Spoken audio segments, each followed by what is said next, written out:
cannot believe we already have most of week 6 in the books. Welcome back into the Swank Tank, episode 15. How is week 6 already basically done? And how am I already on episode 15 of the 2025 NFL season?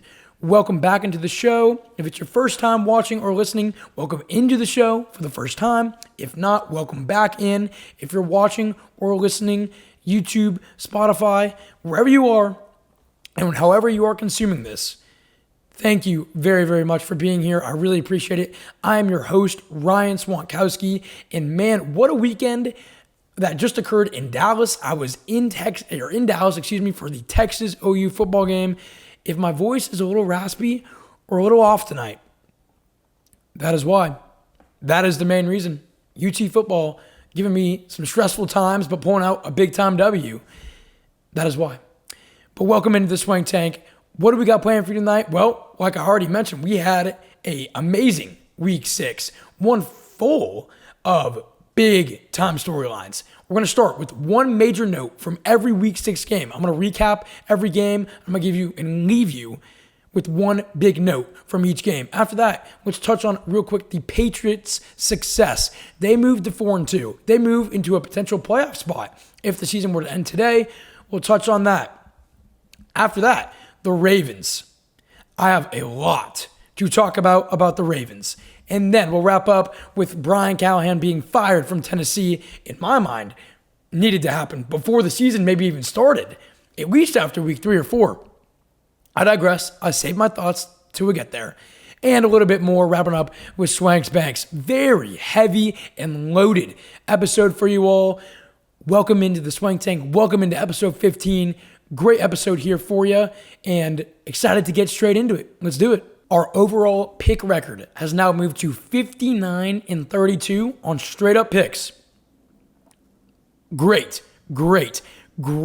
week 6 we have had. So far, we are 10-3. I am recording this obviously Monday night, October 13th, and we have the doubleheader going on. We got Atlanta and Buffalo, and it's just to my right as I'm recording this. Got the game on the TV. There is nobody in that Falcon Stadium right now as I had the early Monday Night Football kick. After that, got another great game, Bears-Commanders. I'll be recapping those on Thursday morning's episode. We are 10-3 so far in week 6. That moves us to 59-32 on straight up winning predictions. We love that number. Why don't we go 12-3? Have our best week yet. Why not? Commanders and Falcons. That's what I've got tonight. We'll see how that goes, how that ages. Moving in to the first game we got to discuss. Thursday Night Football. Eagles at Giants. The Eagles move to 4-2. The Giants move to 2-4. Giants win 24-17. Cam Scatterbo, 3 touchdowns. Again, each one of these games, we're going to do a 1 to 2 minute review, and I'm going to leave you with one overarching note for each of these games. Cam Scatterbo, 3 touchdowns for the New York Giants. Saquon Barkley, only 58 rushing yards. More than half of those yards came on the first 2 plays of the game. Let's keep going. Giants, 0 turnovers in this game. A.J. Brown, 6 receptions for 80 yards. Jackson Dart, 2 total touchdowns in this game and over 250 total yards. The biggest stat, probably of them all, the Eagles were 1 of 9 on third down. The Eagles' second half drive chart. You ready for it? Punt, punt, punt, interception, fumble. You have that combined with Saquon's 58 rushing yards, combined with 1 of 9 on third down. I'm surprised they only lost this game by 17. What is Philadelphia up to? We have talked about this now for 3 straight weeks. They have an identity problem. Last year, their identity, Saquon Barkley. This year, you give him 2 carries out the gate for over 30 yards total. What does he end the game with? 58 rushing yards. The Giants and Dabble have found their identity, seemingly a potential identity. Where is the Eagles? It's nowhere to be found. A.J. Brown, 80 yards. Okay, His best game of the season is 80 yards. Complete, utter lack of identity with the Philadelphia Eagles. And this game gave me no sense or reason to tell you, come on here and tell you that it will be found soon. Kevin Patullo could be fired. Their new OC could be fired within the next few weeks. A midseason firing. It might have to happen. Outside of Dallas Goedert continuously finding the end zone, this offense sucks. And there's no excuse for it to not be a top 10 offense, even a top 5, honestly. No excuse whatsoever. So I'm not giving any excuses to the Eagles. Their offense right now is, I'm trying to find the right word. I don't want to just say sucks. It just lacks identity. Completely lacks identity. It lacks some pump. It lacks some pep in the step. It lacks just that energy, some swagger, all of it. Swagger, energy, a reputation, all of it. You know, year or two ago, last year, year before, their offensive line, Saquon Barkley, right? You go into a game, if you're playing the Eagles or just watching them, okay, that's how they're going to establish themselves. Now what are they doing? They look completely lost. The Giants, exact opposite. They look like they have found their rhythm. They have found their swan song. Is that correct? I think a swan song goes perfectly here with Jackson Dart and Cam Scatterbo, who look like two brothers of ages 15 and 13 running around in the backyard, tackling each other left and right. They're playing with their hair on fire. They brought the intensity. Credit to Dabble, credit to Dart. I mean, they played clean football, and they found a way to win. Cost them turnovers when they needed to. A culture-changing win for the New York Giants. They brought the swagger. It was roles very much flipped. Very, very much flipped. My big note here. The Eagles' identity is completely lost, like we just touched on, while the Giants have finally found theirs. The Eagles were 7-1 in their last 8 games against the New York Giants. And what did the Giants do? Roll them. What did Dart do? Roll them. Played clean. What did Scatterby do? Put up a freaking hat trick. A hat trick on the Eagles' defense. All credit to the Giants. The Eagles look completely lost. The Giants have found some life. It's a rebirth for them. Giants win 34-17. Broncos, let's shift over here to Sunday. In London, this game was too early, and this game was so miserable. I'm glad I did not watch this full game. I'll put my hand up and just tell you that. I'm glad I did not watch this full game. Broncos move to 4-2. The Jets fall to 0-6 in London. And you know, on this show, I always start with the winner. That is, my big saying, winners go first on the Swank Tank. I am breaking that rule for this game and for this game only, and with freaking reason. The Jets had -10 net passing yards. I'm going to say it one more time. The Jets had -10 net passing yards. Let's keep going down their stat line. They got sacked 9 times. They were 2 of 15 on third down. They had 82 total offensive yards. They averaged 1.4 yards per play. Yet, they had the lead with 10 minutes to go. Are you serious? I just gave you 6 absurd stats. And this team, Aaron Glenn's at the time 0-5 New York Jets, had the lead with 10 minutes to play. Speechless. Denver, 78 total rush yards. Longest drive of the game was to take the lead in the fourth, and it was only 5 minutes and 10 seconds long. Credit to the Jets defense here against Bo Nix and Courtland Sutton and J.K. Dobbins. I mean, your longest possession of the game being just over 5 minutes? What was this game? London changes teams completely. This was the worst offensive combined game of the season, and we've had some pretty bad offensive games. This clears by a mile. Complete breakdown for the New York Jets. Negative 10 net passing yards basically tells the tale, and yet again they led with 10 minutes to play. Broncos pull it out. They win. That's been the story of the Broncos season so far. Cannot fully put the pieces together. Yet their defense looks absolutely unbelievably elite. It's top 3, and it's probably not 3. It's either 1 or 2. They look fantastic. That offense has to find some damn consistency. I get it.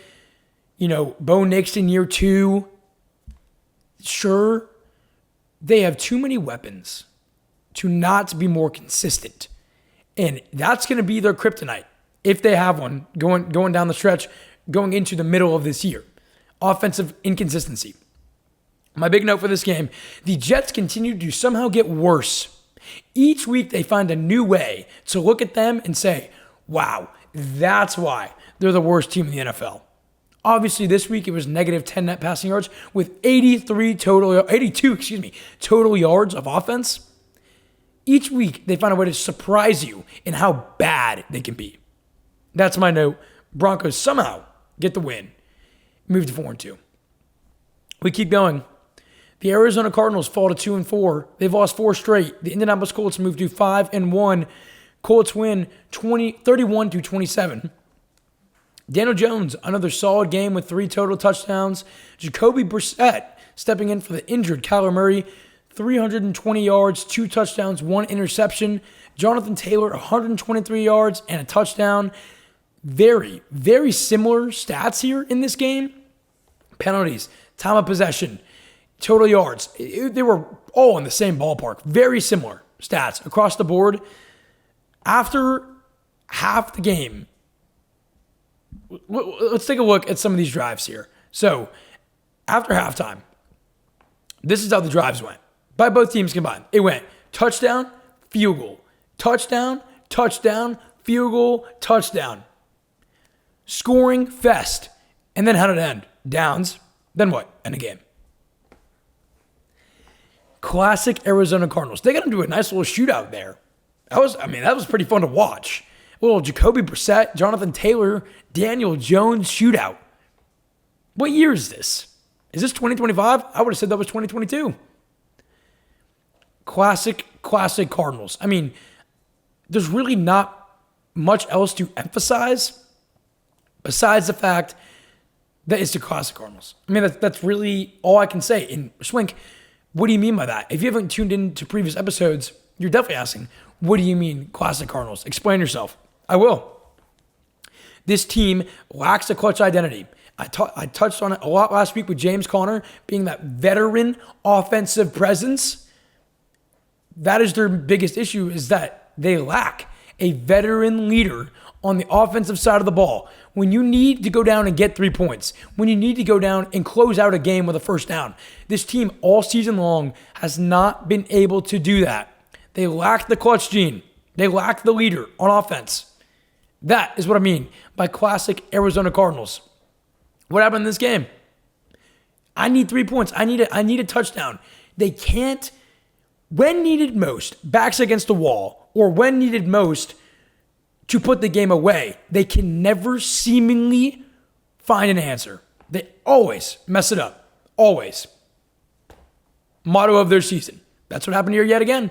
Kept it close, had a chance to go down and get some points, maybe take a lead. Comes up short. Big note here. The Colts are currently the most complete team in the AFC. They're 5-1. They're atop of the AFC. Their defense can win them a game. Their offense can win them a game. Their special teams can win them a game. They are that complete. That is my note. Colts are currently the most complete team in the AFC. Let's keep it rolling here. The vibes are high. The momentum is high.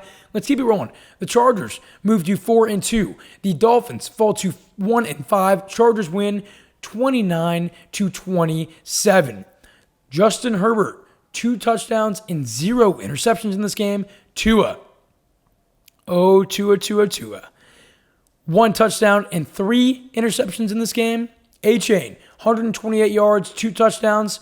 Vidal, 124 yards, rush yards for him in this game. Again, no Najee Harris, no Amarian Hampton.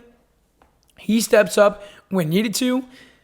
Motto here, good teams find a way to win, and the Chargers needed this one badly. The Dolphins went up with under a minute to play. Herbert avoids pressure in the pocket, finds Ladd down the sideline. All she wrote.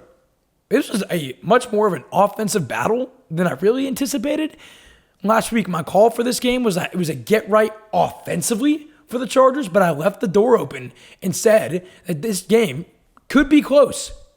I did not say Chargers domination because I figured something like this could happen, where I knew the Chargers offense would click. Even without Quentin Johnston, he was out of this game. They're missing a lot of pieces on the offensive line. Johnson, their two main running backs. But I knew Ladd and Herbert would catch a groove. They did. 29 points here is very, very solid, and they needed this one badly, but it was closer than I think Chargers fans wanted it to be. I have two notes for this game. Small note. Chargers' second half adjustments have been very, very bad recently. Against the Commanders, what'd they do? Go up 10, lose 27-10. Or was it 24-10? Whatever it was. They lost by double digits, didn't score the rest of the game. Giants game. Do I need to go into that game? No, I don't. I don't. You already know what happened. They took an L at New York with bad second half adjustments. And now we're here. Further bad second half adjustments. They had, I believe it was a 10-point lead, if not more. Let that slip and went down. I would think Harbaugh is a second half kind of guru. Takes the first half, rolls with the punches, comes out with a better game plan. This year, that's not been the case with the LA Chargers, and it's still a big problem here. It's a small note, though, because they won. Big note. Dolphins on the field problems are not even the biggest worry. How could that be the case? Swank, they're 1-5. How could the Dolphins' biggest problem not be their product on the field? Let me tell you. It starts with the coach, McDaniels. Very interesting pressers. Just his vibe he's bringing around the program and around the team. You can feel it. It's not good. It trickles down to the quarterback, Tua, in his press conference. Puts blame on people not showing up to team meetings in time. And people not showing up to meetings altogether. Whereas now on Twitter, I've seen a former player come out and say, Tua's been late to meetings himself. First off, don't talk about other teammates in your pressers. Second off, lead by freaking example. Those kind of tie in together. Say, I need to play better. You threw 3 interceptions this game, dude. You didn't go touchdown ratio 3-0 and have 300 yards and play this spotless, perfect game and somehow you still lose. No. You had 3 picks. Tua, there's a lot of blame to go around. You're the freaking quarterback and the leader of this team. Yeah, you don't put the blame around. You put the blame on you, which is still valid because you had 3 interceptions. Along with that, injuries. Tyreek Hill, right, was their big blow for the season. It's just a disaster. It's so chaotic down there in Miami. And everybody feels it from top to bottom. Everybody. It's just an implosion. It starts with the head coach, with McDaniels. It goes down with some injuries. It's got Tua in the presser. It's over. It's over. McDaniels now, with Callahan fired, we'll talk about that later, is now probably on the biggest hot seat in the NFL. Maybe Gannon right behind him, potentially.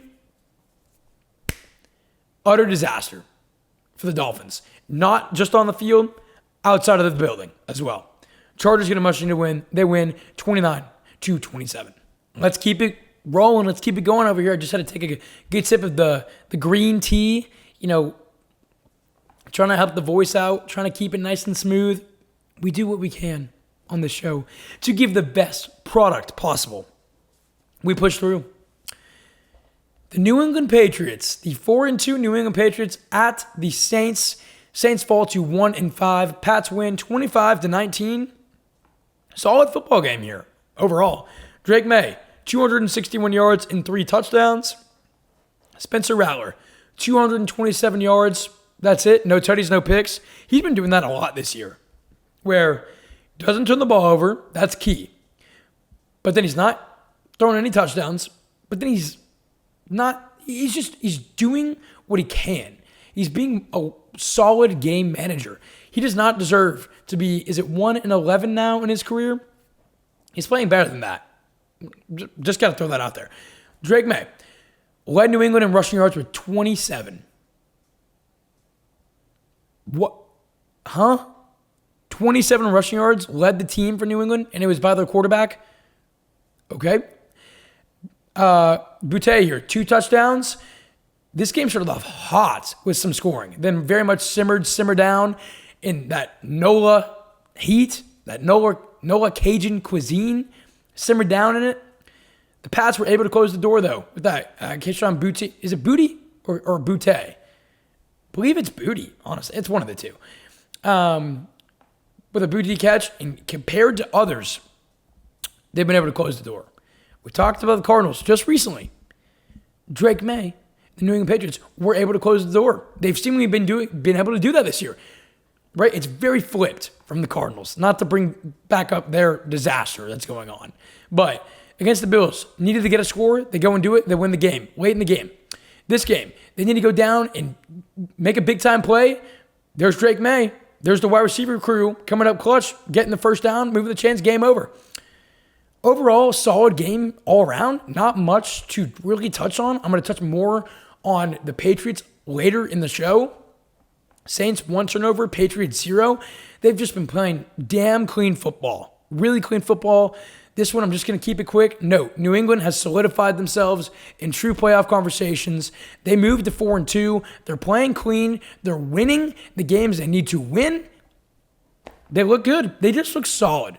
Patriots move to 4-2, and we move on quickly there. This one also will keep relatively quick.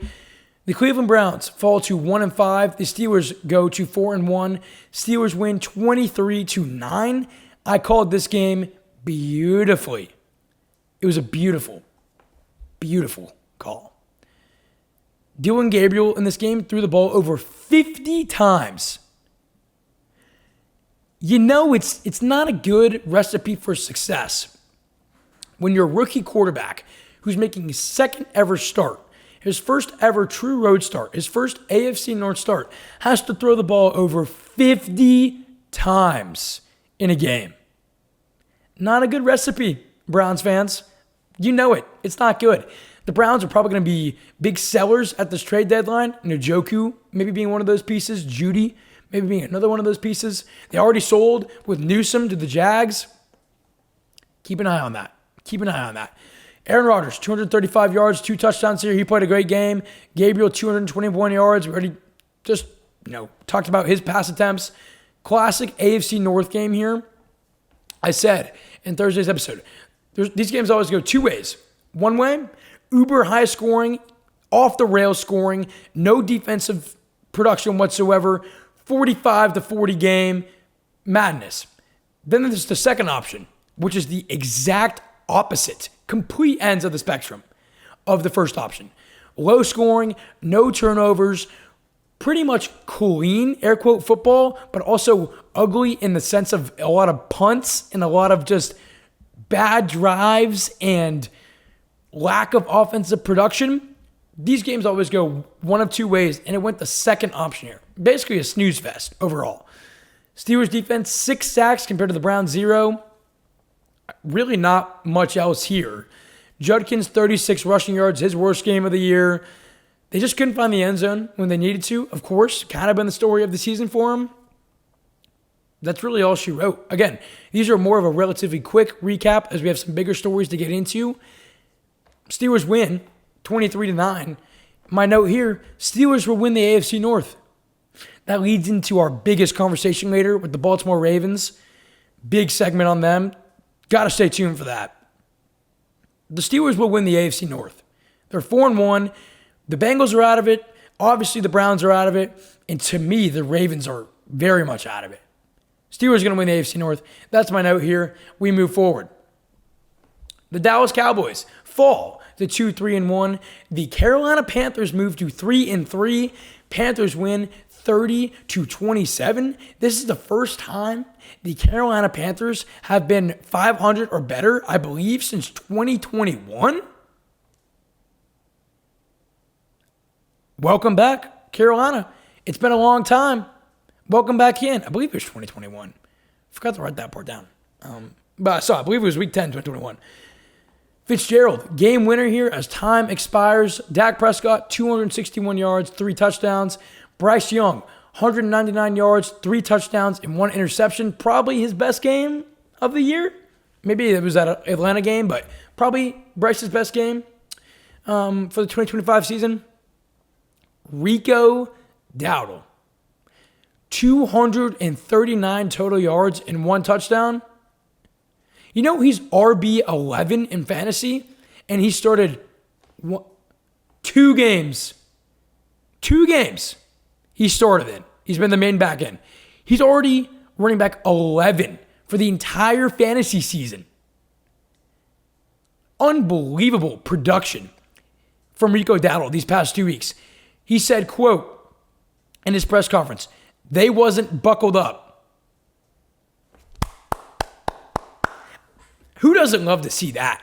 You beat, quote, America's team. Rico Dowdle, the former Dallas Cowboy, spent 4 years in Dallas, got his revenge. Dallas said, "You know what? I'm going to let you walk. We're not going to re-sign you." And what does he do against them? Puts up 239 and a tutty. Come on. That's what I'm freaking talking about. That is the definition of a revenge game. Most scrimmage yards in 2 straight games in franchise history with 473 total. McCaffrey used to hold that, and I believe it was around 416. I mean, he smoked it. In back-to-back games, the most scrimmage yards by a Panthers player ever. 473 total in 2 straight. Crazy game by Dowdle and the Panthers.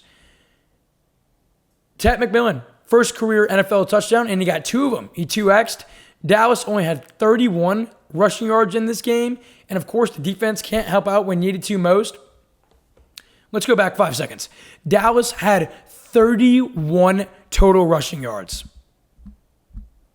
I mean, if I tell you Rico Dowdle has 239 total yards and Dallas rushes for, checks notes, 31, you know who wins this game. Dallas defense, obviously the big story here, giving up 30 to the Carolina Panthers. Panthers, when needed to, at the end of the game, converted on a 3rd down. Then they converted on another 3rd down. Then they converted on 4th down. Dallas defense continues to be the main problem here. Can't get the big stop when needed to. The affirmative winning stop, can't get it. Big note here. The Panthers have found their stride, but now it's about consistency. We saw it last season. They really hit a high point. They found momentum. Bryce Young was playing well. Things were going well towards the back end of the season for Carolina.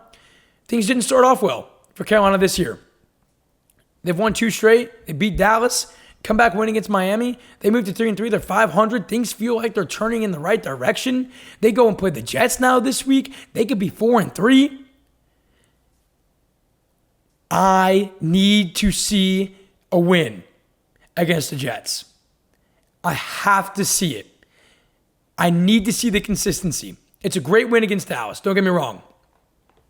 But in this Dave Canales era, their biggest problem has been inconsistency. You've seen flashes.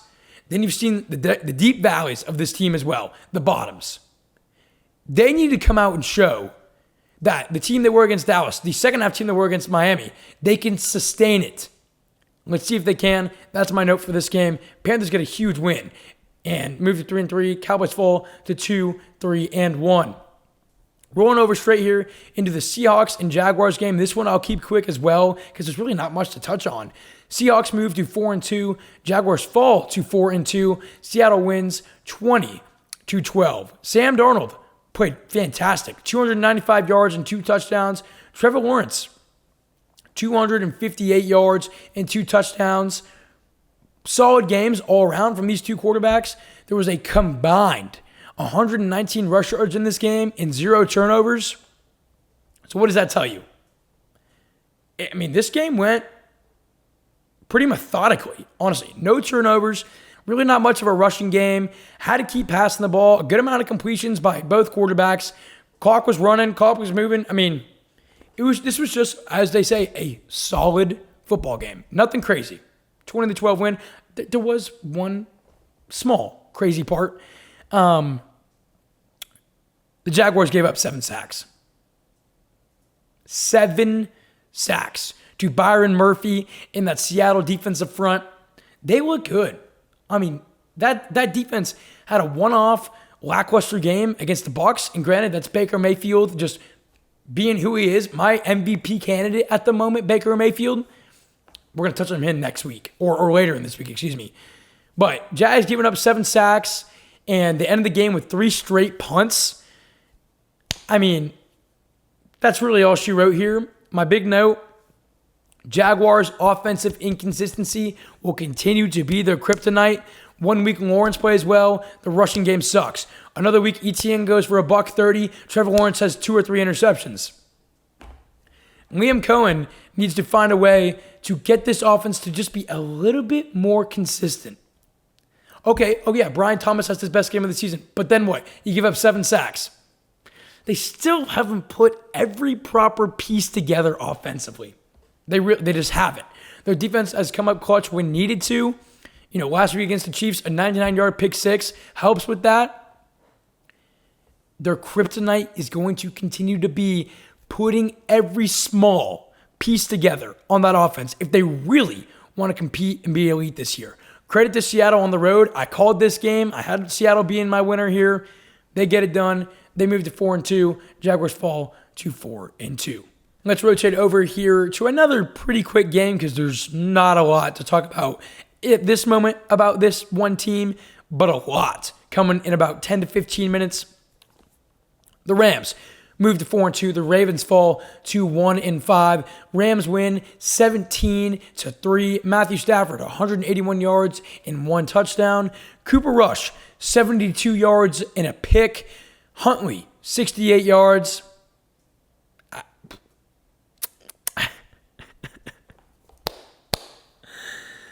Oh my gosh, we have so much to talk about the Baltimore Ravens. But we're going to stick with the winner here. Rams win 17-3. Puka Nakua's ankle injury. Yikes, yikes, yikes. He got dinged up. He's going to be out next week. I believe they play the Jags. He'll be out. And then they have a bye week, and then they're going to reassess. Prayers to Puka. Hopefully he's okay. We'll see after the bye. His real status. Really not much here to talk about besides an ugly Rams win. Derrick Henry, 122 rushing yards. His, best game since that week 1 loss against Buffalo. Again, lots to be talked about here in about 10 minutes in terms of the Ravens season and their outlook for the rest of the year. In this game, though, not a lot to touch on. Kyron Williams found the end zone. Note here, Ravens are in more trouble than everyone is saying, and there's more to come on that here in 1 sec. Rams win 17-3. We're keeping that one super quick. Some of these games we're keeping light because we got bigger things to get to. Titans at Raiders. Titans drop to 1-5. Raiders move to 2-4. Raiders win 20-10. We'll keep this one quick, like I just mentioned, and we'll talk more about the Brian Callahan firing at the very end of this episode. Geno, 174 yards, 1 touchdown, and 3 total turnovers. Cam Ward had 3 total turnovers. Geno had 174 and a tutty. Cam Ward, 222 yards, a touchdown, and a pick. I believe he had 2 fumbles to go along with that to make it 3 total turnovers. Genty found the end zone for a nice little tutty. This game was just sloppy.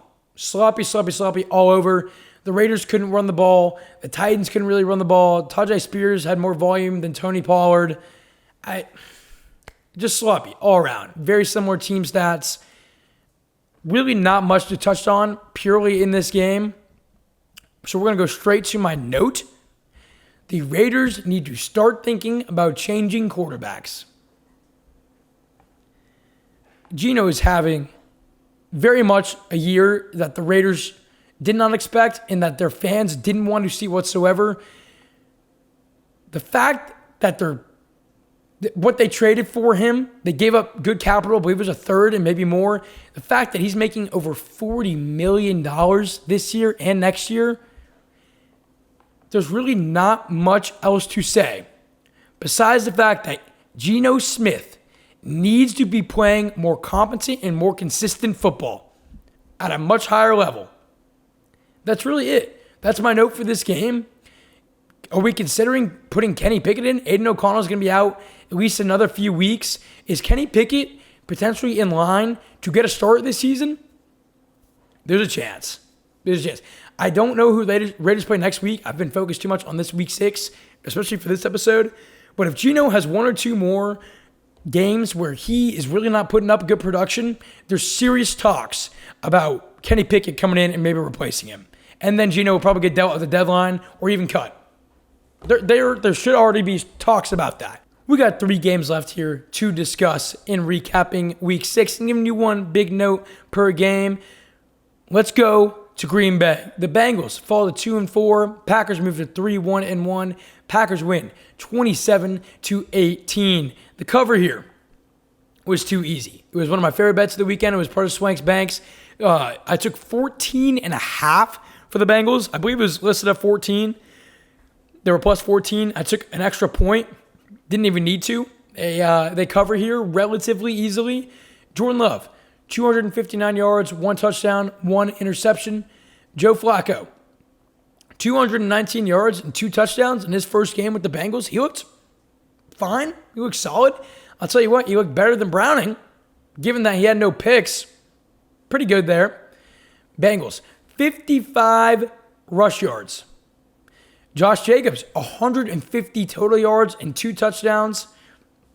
Let's take a look at this Bengals drive. So the Bengals had a 17-play, 10-minute touchdown drive in the third quarter. But they only had 55 total rush yards. Outside of that big drive from them, that touchdown, 10-minute clock bleeding, 17-play methodical drive, they really didn't have much else going for them. It is positive for them to see a long drive like that put together because Jake Browning was not doing that. And I'll tell you what, if he was in the middle of it, he would have thrown a pick or somehow found a way to take a bad sack or force a turnover that was very much costly to them, right? That's what Jake Browning's been doing. They go and trade for Flacco. He starts 5 days after the trade and honestly played fine. On the road at one of the best teams in the NFL, he played fine. Somewhat positive there for the Bengals. But, again, that rushing offense is very much not. The Bengals have 340 total rush yards in 6 games. They're averaging 57 rush yards a game, which is dead last in the NFL by a lot, by a very solid margin. Not good. They're dead last in the NFL, and they've played every game. There are teams who have already had bye weeks, still have more rush yards than them. 340, completely unacceptable. Unacceptable. And it's been the telltale sign of the Bengals' struggles this season. Why do you think they're 2-4? Yes, there's a Burrow injury, but offensive line in that run game, it can't get established. They're stacking the box. Stacking the box with pressure. When they're not bringing the pressure, they could sit back and drop 7, drop 8, because they know that Flacco or Browning, whoever it's going to be, has to throw the ball because they can't run it. They're predictable. It's a big issue. My note here, Joe Flacco makes the Bengals more competitive, but with their O-line, their season is over. That bleeds directly into what we were just talking about. Green Bay, great win off the bye at home. I expected nothing less from them. They played very solid. Defense looked very solid overall. Jacobs got very much involved. Jordan Love played pretty clean. He had a pick, but he overall played clean. Just a solid Packers win off the bye. I still think they're one of the best teams in the NFL. They've kind of fallen off the talks due to that game against Dallas, due to the bye week. I still think they're a top 5 team this season. They're 3-1-1, which is solid. Green Bay, good get back, get right game for them. They're getting healthier. Christian Watson could be on the horizon of coming back. I like Green Bay. They're getting Golden more involved, which they should be. He's their wide receiver 1 for a reason. I like Green Bay a lot. And the Bengals, offensive line continues to be kryptonite. Their season's over. Let's be real. Let's keep it going here. One of the best games of the weekend. 49ers fall to 4-2. The Bucks move to 5-1. Bucks win 30-19. They have been on a streak of competitive football games and hard opponents they've been playing. Mayfield, 256 yards and 2 touchdowns. Mac Jones threw for 347 yards. Whoa! And 2 picks. Not whoa. Whoa in a bad way there. We had a little Johnson, a little 1-2 punch. Cameron and Tez both found the end zone for the Bucks.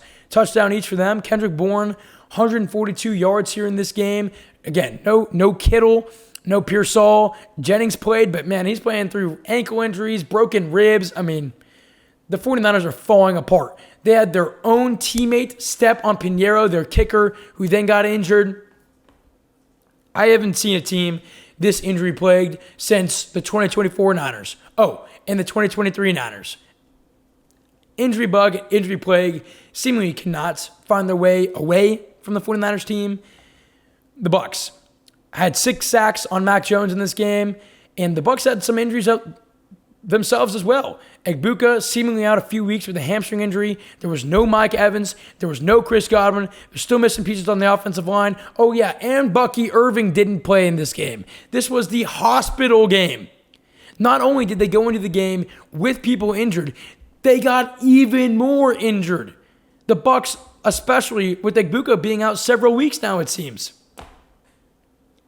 Hospital fest. Yet, the Buccaneers continue to put up points. 30 points with their RB1, wide receiver 1, 2, and 3 all being out at some point in this game. And offensive line pieces too. Defense comes up big with 6 sacks, holds Mac Jones to 19 points. Baker Mayfield is freaking him. He is him. He's escaping the pocket, looking like he's going to take a sack, scrambles his way out of it. He is the heart and soul of the Tampa Bay Buccaneers. He's my favorite MVP candidate right now, even over Josh Allen, because you take away Baker Mayfield out of that Bucs team, and given their injuries, there's no chance that they're 5-1. There's no way, no possible way. You remove Baker Mayfield, they're 5-1, especially with all the injuries they have. Great freaking win. Solid football game here that was back and forth. Baker remains him. My note here, both these teams are unbelievably injured, so I got to give credit to both their production still that they're putting up, and the Niners get credit too, even in a loss, the way they've been playing given the injuries. But Baker Mayfield makes this Bucs team completely unpredictable in the best way possible. Best way possible. So fun to watch. He provides a pop and a spark every time it's needed, a big play every time it's needed. That's why he's my MVP. Right now, through 6 weeks, he's my MVP. The Bucs are 5-1. They're tied for the best record in the NFC.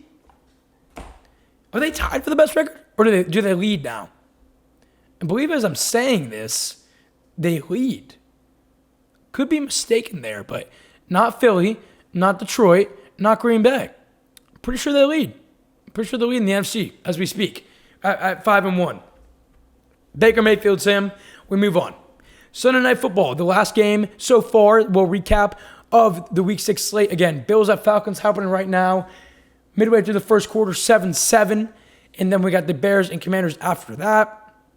Lions fall to 4-2. Chiefs move to 3-3. Chiefs win 30-17.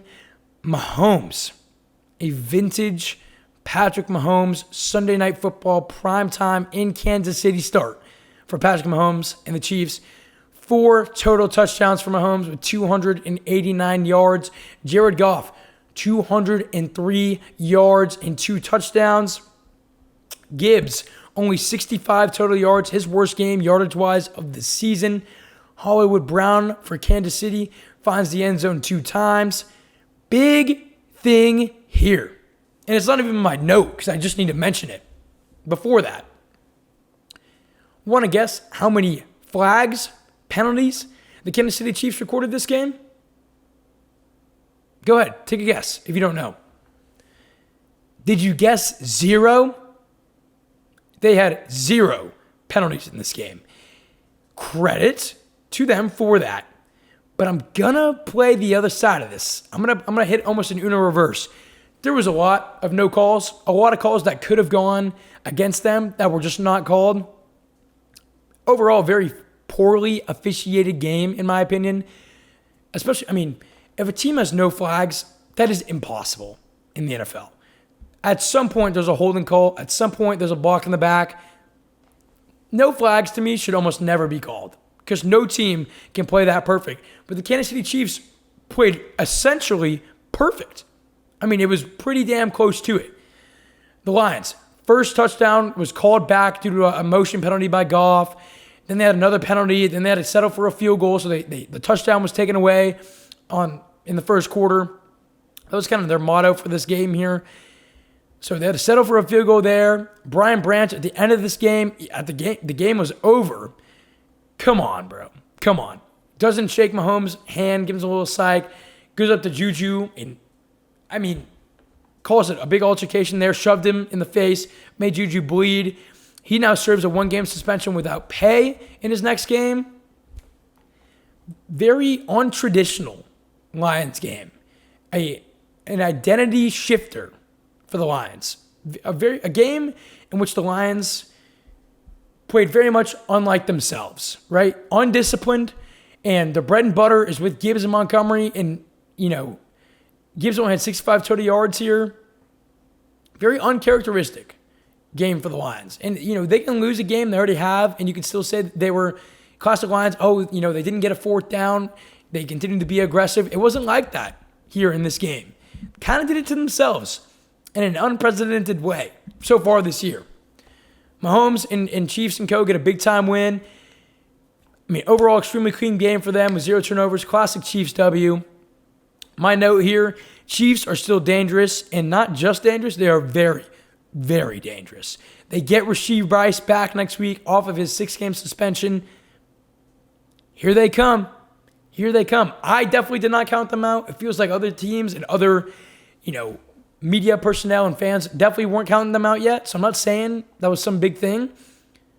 But they may be more dangerous than you're even thinking about right now. Sitting at 3-3, look out for Kansas City. They get a big-time win. They move to 3-3, and they win 30-17.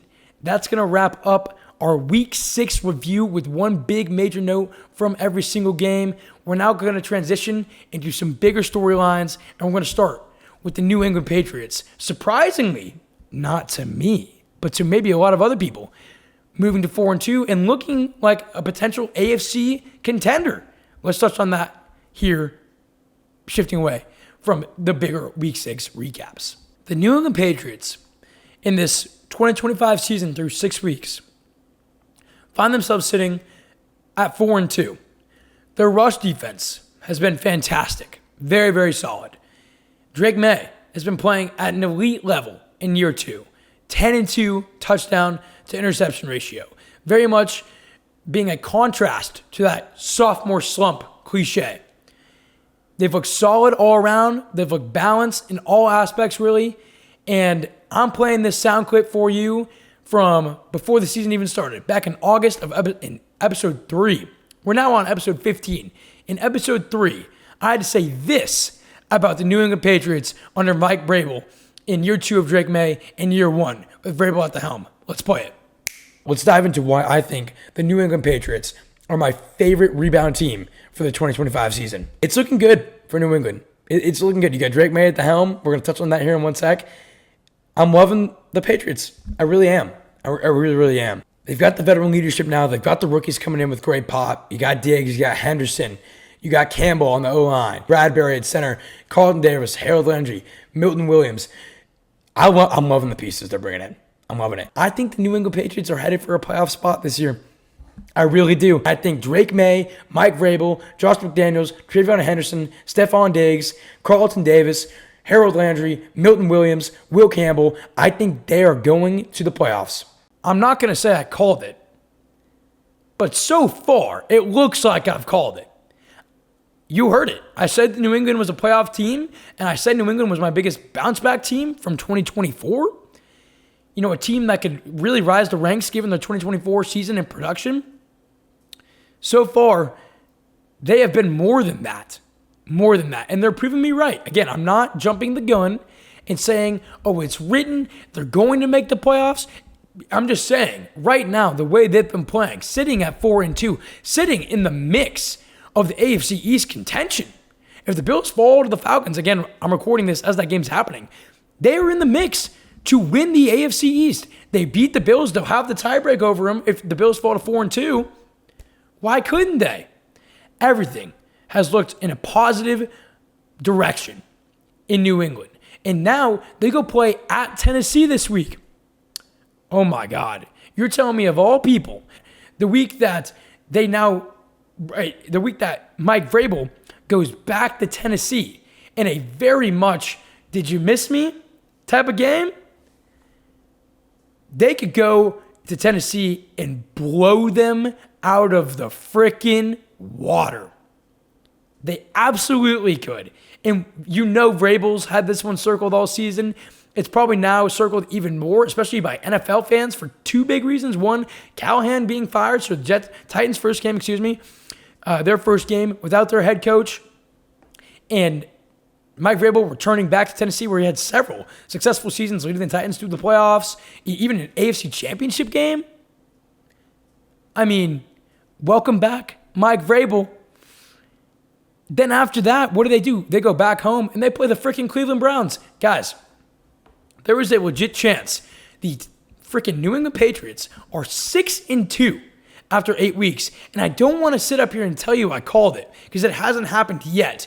But it looks very much so that it could happen. The way they've been playing, the way Drake May's been playing, the way their offensive run game has lacked a little bit, I'll grant that. Especially this past week, Drake May leading the attack with 27 yards, I believe. That's something they needed to get fixed. But their rushing defense looks strong. It starts with Milton Williams. He was the big bring in this offseason, along with Landry over there as well, along with some guys in the secondary. Will Campbell, you drafted on the offensive line. He's played well. Drake May playing at an elite level. Stephon Diggs having very much a resurgence. Kayshon Boutte having a fantastic year comparative to last season. The pieces are coming together for New England. And it didn't all happen in 1 year. It gradually happened over the past 2-3 years. But yeah, they drafted great. They had a great offseason. They signed the right guy.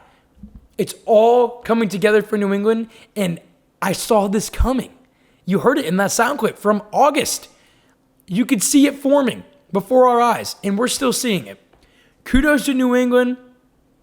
They're very much in the playoff mix. They're in the AFC East title mix. I expect them to go into Tennessee and play with their asses on fire, not only for Vrabel, but for their season's sake because they've been so good, especially in the past 2 weeks. Credit to New England. Credit to Mike Vrabel. Why not? Is my 2 words for here for New England. Why not? They could very much be 6-2 going into a game against Atlanta in Week 9. Credit to the New England Patriots. And now, let's shift gears into our biggest segment of the night, my take on the Baltimore Ravens season so far and them moving forward as they wrap up and go into the rest of the 2025 season. Here we go. Biggest segment of the night. Here's the statement. The Ravens season is over. Swank, how could that be so? It's only been 6 weeks. You play 17 games for a reason.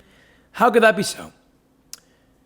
Their season is over. Yet, no one is saying that it's remotely close to that. Hell, they were favored before they lost this weekend to still win the AFC North.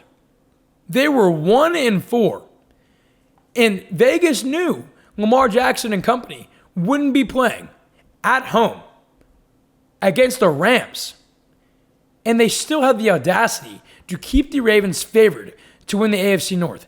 I am telling you again, right now, restating, the Ravens season is over in the sense that they are not making the playoffs. Yet no one is saying that.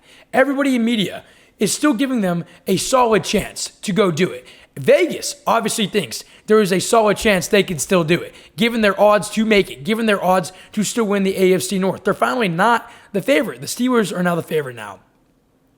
I'm here to be the Debbie Downer. I'm here to be the non-believer. I'm here to be the pessimist for the Baltimore Ravens season.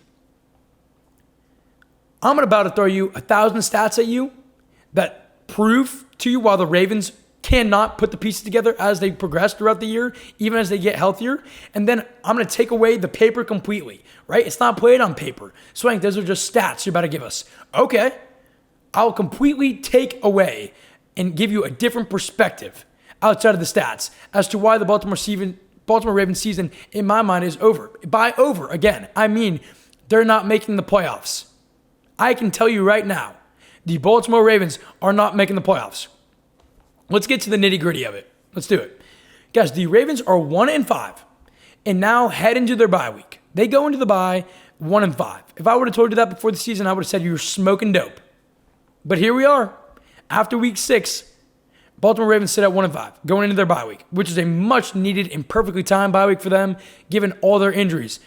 Lamar Jackson being the biggest one, Ricard, and big defensive pieces, Kyle Hamilton, Humphrey, and a lot of others. They're unbelievably dinged up. Matabuke is out for the season. He's not coming back.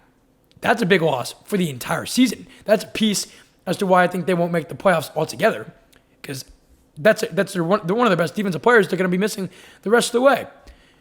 That being said, great time for the bye for them. That is noted. Their one win came against the Cleveland Browns in Baltimore. They won 41-17. Kudos, great, good win, good division win for them.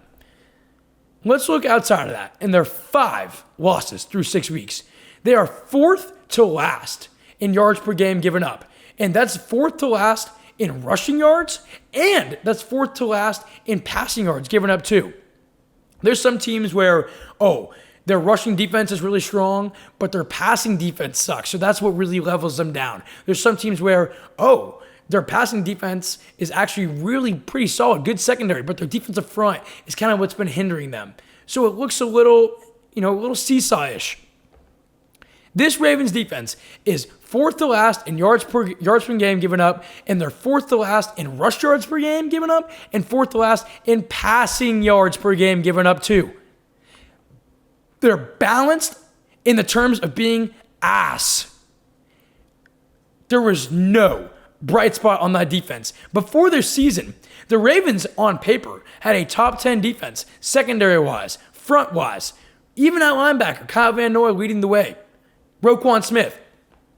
I mean, names household names that are supposed to be basic leaders of this defense. Yet, they can't stop the pass, they can't stop the run, they can't do anything right. McDonald leaving, now you're seeing the repercussions of it a year after the fact, was a huge deal. He's obviously in Seattle as their head coach, and look what they did this week. 7 sacks against Jacksonville. The Ravens are very much missing him right now. Let's keep moving forward. Those are their defensive stats, which are god-awful. Bottom 5 in a lot of categories. They're also giving up... I even got ahead of myself. I'm getting too worked up. They're giving up the most points per game in the NFL. 32.3 points per game. I don't care if you got freaking high schoolers playing for you on the defensive front or in the secondary. 32.3 points per game, even if you're on your third stringers across the board, is completely unacceptable for an NFL defense. They are dead last in points per game with 32.3. I could end the segment right there. That could be the main reason they're going to miss the playoffs. Because their defense, again, can't stop anybody. Nobody. Let's go to the offense here for a sec. Derrick Henry is only averaging 73 yards per game. Where's the Derrick Henry we've known for the past 8 seasons? 73 yards per game. That's it. With Lamar Jackson out especially, he's supposed to carry them. This week, he carried them. Yards-wise, what'd they do? Put up 3 points. Oh, but Swank, Lamar Jackson's out. He's their whole team. If that's your excuse, there's another reason why the Baltimore Ravens are missing the playoffs. If you're saying Lamar Jackson is, quote, their whole team, Swank, that's why they're losing, because Lamar Jackson is out. Good teams find a way to win when their best player or one of their best players remains to be out. Oh, what are the Buccaneers doing? Oh, what are the 49ers doing? Their team is entirely in the hospital. And not only are they winning games, they're also being competitive in every single game they play in. But, when it comes to the Ravens, no. Let's give them the excuses of injuries. Oh, it's Lamar. Oh, it's Humphrey. Oh, Matabuka is out for season. The 49ers have had their quarterback go down for several games, their tight end, their wide receiver 1, their wide receiver 2, their wide receiver 3, their best defensive player in Bosa. Now, Warner's out for the season. Fred Warner, their second best defensive player. Oh, but we don't give them the excuse that the Ravens are getting. Why is that? Baltimore deserves the blame just as much as the 49ers and the Bucs, who have also missed a lot of key pieces, now are missing all 3 of their wide receivers currently as I speak, as the Bucs deserve their credit. But nobody seems to be doing that. I'm here to be doing that because this team, even though they're so injured, they're supposed to be deeper than this. They're supposed to be at least competent and competitive. And what have they done? They put up 3 weeks against the Rams. They get destroyed, embarrassed in their own building against a Texans team that offensively has lacked identity all season long. Yet, people still have the audacity to do 2 things. 1, give them the benefit of the doubt with the injuries. Except you're not doing that with the Niners, and you're not doing that with the Bucs. And they've proven to be competitive and still winning games. The Bucs are 5-1. The Niners are 4-2. But what is everybody doing with the Ravens? Oh, they're injured. Oh, they'll be, quote, okay. But when they're getting smoked at home, blown out, not playing competitive football, people are still looking at them and saying that can be a playoff team. I'm not. I am not here to do that at all. Man, it's done.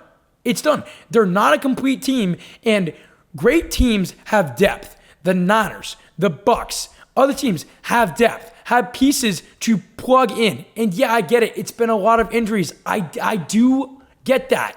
And your best player is out in Lamar Jackson. I do get that.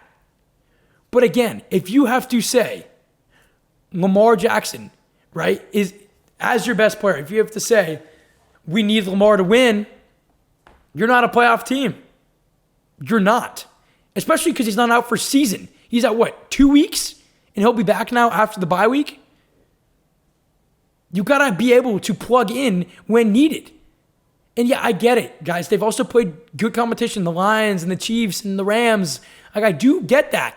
This team on paper was supposed to be deep. This deep team defensively was supposed to be way better than they are. Hell, before they were even injured, they gave up 41 to Buffalo. They played fine against the Browns and only gave up 17. I get that. But they get 41 to Buffalo, and then they give up 38 to Detroit, 37 to Kansas City before they even got fully injured. Before their injuries, their defense was still bottom 5. Bottom 5. Let's look at their schedule moving forward. They have the bye week. They still have Pittsburgh 2 times this year. They go to Green Bay and play at Lambeau Field. They got the Patriots going into Baltimore, and they got both the Bears and the Vikings. Guys, they can't lose more than 2 games. 9-8 in the AFC this year most likely does not get you in. They have to go 10-7 to make the playoffs. They're 1-5. It's over. It's over because they're not deep enough. 2, they've dug themselves too deep in a hole. And 3, defensively, they have shown no promise whatsoever, even before the injuries. That's why the Baltimore Ravens are not making the playoffs, along with having to go play Pittsburgh twice and at Green Bay and New England, who looks much better than obviously the Ravens have looked and has been a relatively surprisingly good team. Not to me, though. I called it before the season started. Along with a stray game against the Bears and against the Vikings, who could, at this rate, definitely beat them. For all of those reasons, encapsulating all of it, the Baltimore Ravens are not playoff bound. They would have to only lose 2 games the rest of the way. I just gave you 1, 2, 3, 4, 5, 6 potential very challenging games for them. Not even potentially challenging. They will be challenging, given how this team's looked on all aspects. Their defense has been lackluster. They're injured. And even when they come back more healthy, I can't see them doing it. So I'm here to tell you, I'm here to be the Debbie Downer. The Ravens, they're not making the playoffs. They're not winning their division. I will tell you that because a lot of other people aren't. And they're being overly hopeful based off previous year's success, year in and year out. Last year has nothing to do with this year. Zero. Zilch. The Ravens are in trouble. They're not deep enough. I think they're in trouble. And I get it because people are hopeful, given their track record, given Harbaugh's record, given Lamar Jackson's ability to rally a team. I get that. Those years have nothing to do with this year. All of that's out the window. Baltimore Ravens, to me, are missing the playoffs. They're in trouble. There you go. Trouble in paradise. Trouble in Baltimore. We roll forward. Shift over to Tennessee. Sticking here in the AFC, shift over to Tennessee. Brian Callahan has been fired. He had a final record of 4-19 with Tennessee. He was 1-5 before getting fired this season.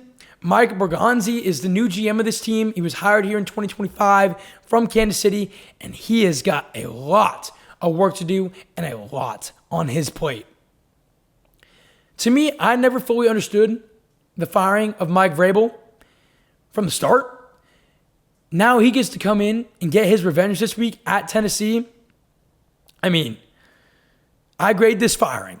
Here's what I grade this firing. An A+. I've been calling for Callahan's job after week 3, after week 4, after week 5. I didn't like the hire initially. I understand Callahan did good things in Cincinnati. I personally never thought he'd be able to lead a team at the head coaching position, and I get it. He was put in a bad situation, put in a bad system, put with a tumultuous Will Levis, put with a defense, that couldn't really stop anybody, put with a team that lacked identity. But you were hired on that flip side to start building the identity, to start building the culture. And he never got even remotely close to that. Other coaches in their first year or two, Dan Campbell being one of them, Mike Vrabel already, you sense a culture. Liam Cohen, right? There's a lot of examples of coaches immediately getting a job in 4, 5, 6, 7 weeks in, establishing an identity and a culture. That doesn't lead necessarily to results, but it leads to future promise. And an outlook as a fan, you can look at and say, I see future success. Brian Callahan in Tennessee never remotely had that. Not for 1 week, not even last week after the surprise win against Arizona. So to me, this was an A+ firing. Again, he had a final record of 4-19. The fact is he never established an identity, and the biggest problem was that nobody could ever see it either. I understand he was put in a bad situation, but he was brought in to help fix it. Never could even fully get close to that. So I love this firing for them. Tennessee's got a lot to figure out, but it starts with getting rid of Callahan. Mike McCoy now moves to the head coaching position, interim for now. Maybe he finds some success. And, big touchdown here for Bijan Robinson and the Falcons. They go up 21-7. It's not over yet, but I did call last week Atlanta to win. Let's see if that holds. Mike McCoy here, wrapping this up, has been a head coach in the league. He was hired as an offensive assistant for the Titans. He now moves to the head coaching role. Let's see what he can do. Overall, I think this was a necessary and needed fire for Tennessee to finally maybe get moving in the right direction. I graded an A+. Titans remain to have a lot of work to do. And wrapping this episode up with our Swanks Banks review, season record moves to 20-15. Swanks Banks, if you're unfamiliar, is my 6th best bets of every week. We moved to 20-15. Guys, we started 0-6 on the season. We are now sitting at 20-15. And what did we go in week 6 so far? 5-0. We went 5-0 so far in week 6 with the last leg being Commanders money line. We had Steelers minus 5.5. That was my Swanks tank. That moves to only 2-4, but overall record 20-15 as I'm recording this. Come on. Steelers minus 5.5. Nailed it. Seahawks money line. Nailed it. Rams minus 7.5. Easy. Raiders money line, also easy. Bengals plus 14.5 was a lock. And none of these I even had to really sweat Commanders money line, bring us to sweep, bring us home, and that's going to bring us to the end of this Week 6 review episode. Really appreciate you tuning in if you made it the whole way through. What a great one it was. Appreciate you tuning in. Appreciate you listening. To all of you, as always, go and follow on all the socials at the Swank Tank, YouTube, Instagram, Spotify, TikTok, the whole works. Really pushing out some great content there for all you to enjoy and see. Enjoy the end of your Week 6. Enjoy your Monday Night Football if you're listening to it as you're watching. If you're listening to this late Monday night, Tuesday morning, Tuesday afternoon, Wednesday, whenever it may be. I hope you enjoyed the end of the Week 6. Hope you enjoyed this episode. Have a great start to your week, and we will see you on Thursday morning to start looking ahead to Week 7. Have a great one. Go and follow on all the socials. We will see you later this week.